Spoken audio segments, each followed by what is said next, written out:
বললেই আত্মসমালোচনা এবং আত্মসচেতনতা এসেছে, আবার অনেকের চরিত্রের কোনো পরিবর্তন হয় নাই। দুইটাই দেখছে যাতে এই নির্বাচন সামনে রেখে অনেক সোনালী কবিতা নিয়ে অনেক আপনাদের কাছে আসবেন। আমরা এই করব, ওই করব, ওই করব, বাংলাদেশকে আমেরিকা বানিয়ে ফেলব। আমাদের অঙ্গীকার ইনশাআল্লাহ আমরা বাংলাদেশকে বাংলাদেশ বানাতে চাই। এমন একটি বাংলাদেশ বানাতে চাই যে দেশের অসংখ্য বন্ধু রাষ্ট্র বিদেশে থাকবে, সারা বিশ্বে থাকবে, কিন্তু আমাদের কোনো প্রভু থাকবে না। সেই দেশটাই আমরা বানাতে চাই। আমরা ওই দেশ বানাতে চাই আমার মা বোনেরা ঘরে, চলাচলে, কর্মস্থলে, শিক্ষা প্রতিষ্ঠানে, পেশাগত দায়িত্ব পালনে সকল জায়গায় মায়ের মর্যাদা এবং নিরাপত্তা নিয়ে চলাফেরা করবেন ইনশাআল্লাহ। ওই দেশটাই আমরা বানাতে চাই যে দেশে আমাদের যুবক ভাই বোনদের হাত বেকারের হাত হবে না, দেশ গড়ার কারিগরের হাত হবে ইনশাআল্লাহ। আমরা কোন যুবকের হাতে বেকার ভাতা তুলে দিয়ে তাদেরকে অপমানিত করতে চাই না। তারা কি আমাদের কাছে মিছিল করে এসে বলেছে আমাদেরকে বেকার ভাতার ব্যবস্থা করে? তারা মিছিল করে বলেছে আমাদের কাজটা আমাদের হাতে তুলে দেন। 24 জুলাইয়ের এটাই ছিল দাবি যে আমার মেধার এবং যোগ্যতার স্বীকৃতি দিন, আমার কাজে আমাকে জায়গা করে দিন। কোন কোটা মানে না যে কোটা আমার কপাল নিয়ে টানাটানি করে। আমরা সেই বৈষম্যহীন সাম্যের বাংলাদেশ করতে চাই। এর জন্য প্রয়োজন হবে সমাজের সর্বত্র ন্যায় বিচার কায়েম করা। আমরা আল্লাহর উপর ভরসা করে ওয়াদাবদ্ধ এবং বদ্ধপরিকর ইনশাআল্লাহ সমাজের শিশু থেকে বৃদ্ধ, মুসলমান, হিন্দু, বৌদ্ধ, খ্রিস্টান, সকল শ্রেণী পেশা, সকল মানুষের জন্য ন্যায় বিচার কায়েম করবো ইনশাআল্লাহ। যে বিচারে একজন সাধারণ মানুষ কোন একটি অপরাধ করলে তার বিচার হবে, শাস্তি হবে, সেই একই অপরাধ দেশের প্রেসিডেন্ট কিংবা প্রধানমন্ত্রী করলে তাদেরকে ছাড় দিয়ে কথা বলা হবে না। একই বিচার এবং শাস্তির আওতায় আসতে হবে। আপনাকেই বলছি, ইন্স্যুরেন্স করলে সিটিতে সুরক্ষা পাবেন নিশ্চিতে। এই দেশে রাষ্ট্রের কর্মকর্তা কর্মচারী যারা আছেন তারা আমাদের কাজ করেন, তারা প্রজাতন্ত্রের কর্মচারী। অনেক ক্ষেত্রেই তাদেরকে বেতন ভাতা সহ যে সমস্ত সুবিধা দেওয়া হয় তা দিয়ে সভ্য সমাজে বর্তমান জগতে চলা অনেকের জন্য কঠিন। আমরা আমাদের পরিকল্পনা নিয়েছি তাদের জন্য আমরা ইনশাআল্লাহ সম্মানজনক জীবনযাপনের জন্য যেটা দরকার সেইটাই আমরা করব। সম্মানজনক বেতন ভাতা সমন্বয় করা হবে।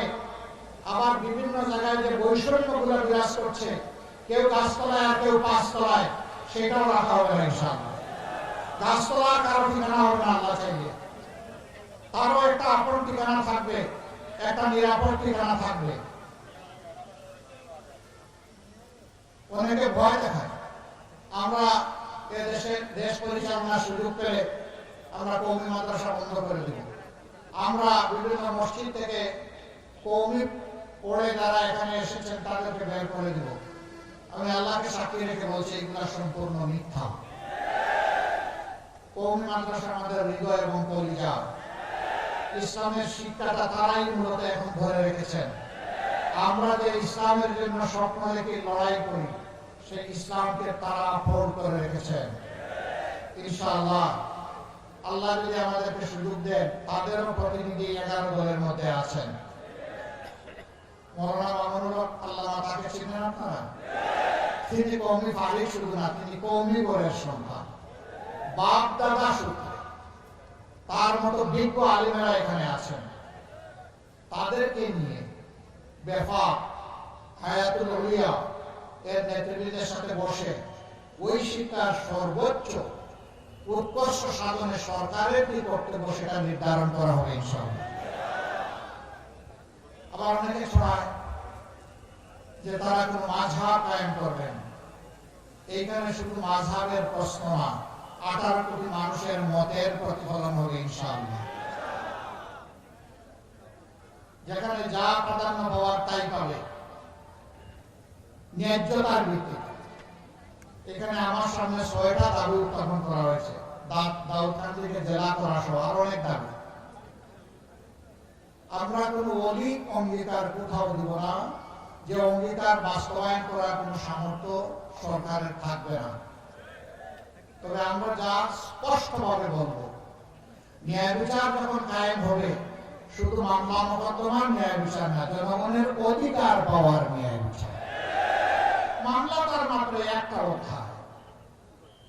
আপনার সন্তানের লেখাপড়া, তার স্বাস্থ্য পরিচর্যা, সারা জীবন যারা রাষ্ট্রকে দিয়ে গেছেন, সমাজকে দিয়ে গেছেন, বৃদ্ধ বয়সে তাদের দায়িত্ব নেওয়া, এই সব সরকারের দায়িত্ব। আমরা ঘোষণা করেছি সবার জন্য শাস্তি, বিশেষভাবে 5 বছর পর্যন্ত শিশু কাল পর্যন্ত তাদের পূর্ণ দায়িত্ব সরকার নেবে।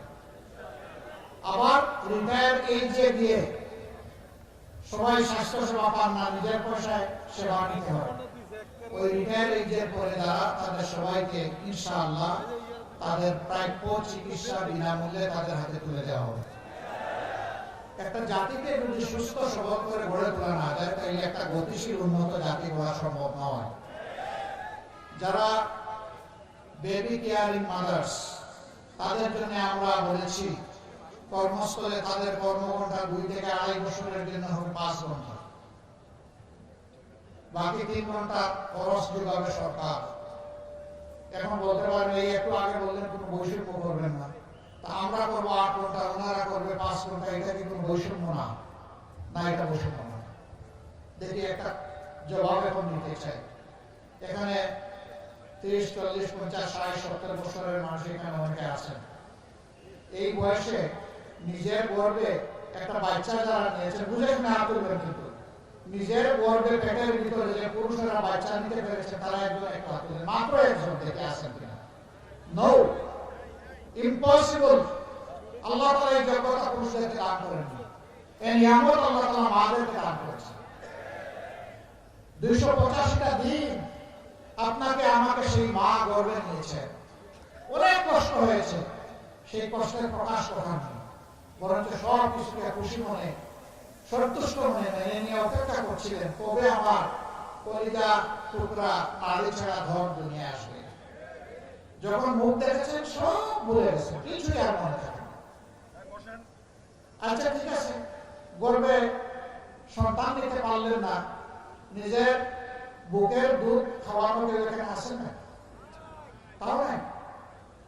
এই যে 2-2.5 বছর মা যে সন্তানকে বুকে আগলে রাখবেন, তার বুকে যে সন্তানের বিছানা বানিয়ে দেবেন, আপনি এখানেও ফেল, আমি এখানেও ফেল, তাইলে এটা ইনসাফ যে এই সন্তান বুকে নিয়ে তার লালন পালন, পেটে নিয়ে তার লালন পালন, আপনিও 8 ঘন্টা, তিনিও 8 ঘন্টা, এটা ইনসাফ না বেইনসাফ?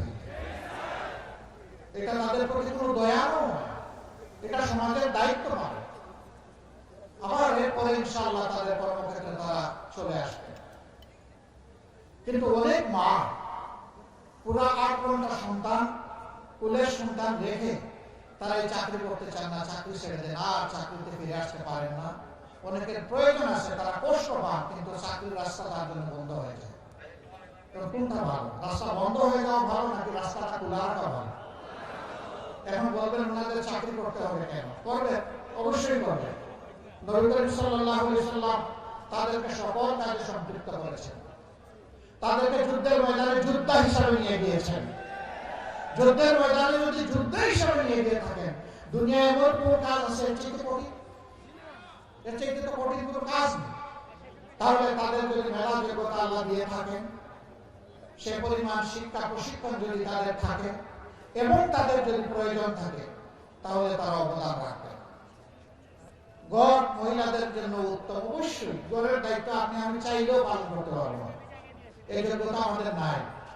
এই জন্য আমাকে জিজ্ঞেস করলে আমি বলি যে আমি একটা ঘরে লজিংয়ে থাকি, আমার লজিং মাস্টারনি খুবই ভালো, এই মাস্টারনি সব আমার গুছিয়ে গেল। এখানে যারা বসে আছেন আপনারা কিন্তু কেউ ওই বাড়ির মালিক নন, মালিক কিনারা, সবাই লজিংয়ে থাকেন। ওনারা 24 ঘন্টা আপনার ইজ্জত, আপনার সম্পদ, আপনার সন্তানের পাহারাদারি করে। আপনি যখন করে থাকেন তখন করে, যখন করে থাকেন না তখন করে। এটা তাদের ইজ্জত, এটা তাদের প্রতি আল্লাহ তাআলার নিয়ামত। তাদেরকে এই নিয়ামতের দৃষ্টিতে, শ্রদ্ধার দৃষ্টিতে দেখতে হবে ইনশাআল্লাহ। যে সমাজ মায়েদেরকে সম্মান করে সেই সমাজকে আল্লাহ তাআলা ভালোবাসে। আর যে প্রবন্ধক সমাজ মাদেরকে সম্মান করতে জানে না, এই সমাজের মাথার উপর থেকে আল্লাহর রহমত উঠে যায়। আমরা কোন কোন জায়গায় দেখতে পাই, সর্বত্র না, কিছু কিছু বেবুজ লোক এই নির্বাচনের প্রচারণা চলাকালীন সময় আমাদের বোনদের, মাদের তারা সম্মান দিতে পারছেন না, বরঞ্চ তারা কোনো কোনো জায়গায় উন্মাদ হয়ে বলে ফেলছেন, এদেরকে যদি বোরকা পরা, নেকাব পরা, হেজাব পরা অবস্থায় দেখো তাহলে কাপড় তুলে ফেলবা। ইন্না লিল্লাহ। এরা কোন প্রজাতি? এরা তো মানব প্রজাতিতে থাকার কথা না, এরা তো অন্য প্রজাতি দেখতেছি। যারা ইলেকশনের আগে মাদের সাথে এই আচরণ করে, এই দৃষ্টিভঙ্গি করে, গায়ে হাত দিয়ে দেয়, তারা ইলেকশনের পরে কি করবে এটা বোঝা যাচ্ছে না। মর্নিং সজদা ডে, সূর্য যখন সকালবেলা পূর্ব প্রান্তে, পূর্ব দিগন্তে যখন উঠে, তখন সূর্যের উঠা দেখতে পাওয়া যায় আজকের দিনটি কেমন যাবে। যারা এই আচরণ করছেন তারা বার্তা দিচ্ছেন, অ্যাক্সিডেন্টালি তারা যদি সরকার গঠন করার সুযোগ পেয়ে যান তাহলে বাংলাদেশটা কেমন হবে। তারা মায়ের জাতির প্রতি কি দৃষ্টিভঙ্গি পোষণ করেন তা তারা প্রকাশ করে দিচ্ছেন। সম্মানিত ভাইয়েরা, তাদেরকে অনুরোধ করব না, আপনার ঘরেও মা আছেন, বোন আছেন, জায়া আছেন, মেহরবানি করে তাদেরকে সম্মান করতে শিখুন।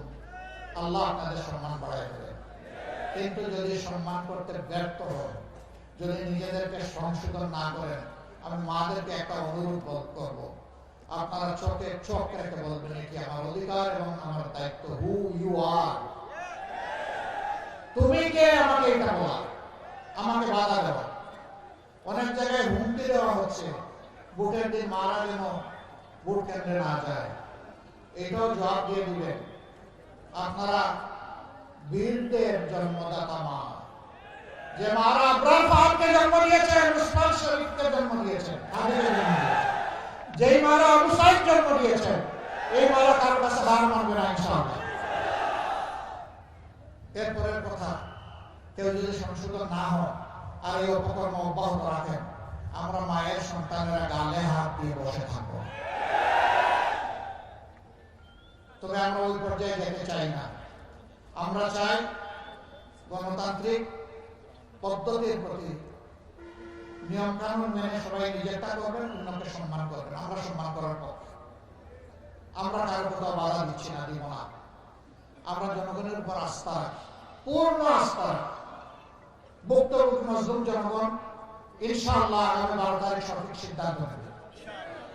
একটি সিদ্ধান্ত পুরোনো বন্দোবস্ত, পচা বন্দোবস্তকে পরিবর্তন করে একটি সাম্য, ইনসাফের, মানবিক বাংলাদেশ করা, দুর্নীতি মুক্ত বাংলাদেশ করার অঙ্গীকার। এটি হচ্ছে সংস্কারের প্রস্তাব, গণভোট। সেই গণভোটের প্রথম ভোট ইনশাআল্লাহ হাতে পড়বে ইনশাআল্লাহ। যারা হাতে ভোট দিবেন, বোঝা যাবে তারা পরিবর্তনের বাংলাদেশ চান, ওই বস্তা পচা সিস্টেম আর তারা চান না। আর যারা নাতে ভোট দিবেন তারা প্রমাণ করবেন যে আবার বাংলাদেশে তারা ফ্যাসিবাদ কায়েম করতে চান। 2 নম্বর ভোটটি, আমরা একা বাংলাদেশ জামাত ইসলামী নির্বাচনে আসিনি, আমরা একটা ঐক্যবদ্ধ বাংলাদেশ চাই। সকল ধর্ম, সকল মত, সকল বর্ণ, দেশে বিদ্যমান সকল মানুষকে নিয়ে আমরা ঐক্যবদ্ধভাবে আগাতে চাই।